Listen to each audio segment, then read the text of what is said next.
ஒரு குருவி ஒரு மரத்துக்கிட்ட போய் கேக்குது, நான் இங்க கூடு கட்டிக்கிட்டுமான். மரம் சொல்லி, என்கிட்ட வேணாம், நான் சின்ன கூடு தான் கட்டுவேன், என்கிட்ட வேணான்.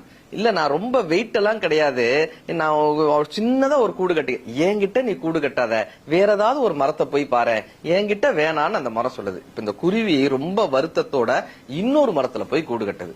கொஞ்ச நாள்ல அங்க பயங்கர மழை, வெள்ளம். அந்த வெள்ளம் வந்ததுல இந்த மரத்தை அடிச்சுட்டு போகுது, வேரோட அந்த மரத்தை சாச்சு அந்த மரமா அடிச்சு வெள்ளத்திலேயே போகுது.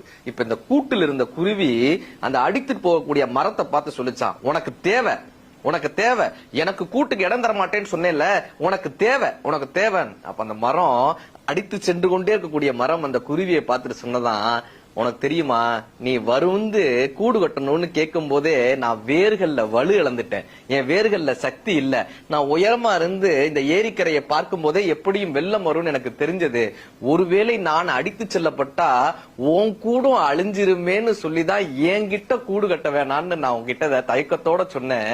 உனக்கு வேணான்னு சொல்றதுக்காக இல்ல, நான் வலுவிழந்துட்டேன்ற காரணத்தினாலும் என்னால் நீ அழிந்து விடக்கூடாதுன்ற காரணத்தினாலும் தான் நான் வேணான்னு சொன்னேன்னு அந்த மரம் சொன்னிச்சாங்க. என்னைக்குமே ஒரு பிரச்சனை வரும்போது அடுத்தவர்கள் பக்கம் இருக்கக்கூடிய நியாயங்களை புரிந்து கொள்ள முயற்சி செய்யுங்கள். ஒரு குழந்தையை தூக்கி செல்லக்கூடிய ஓநாயின் பக்கம் இருக்கக்கூடிய நியாயம் ஓநாய்க்குத்தான் தெரியும்.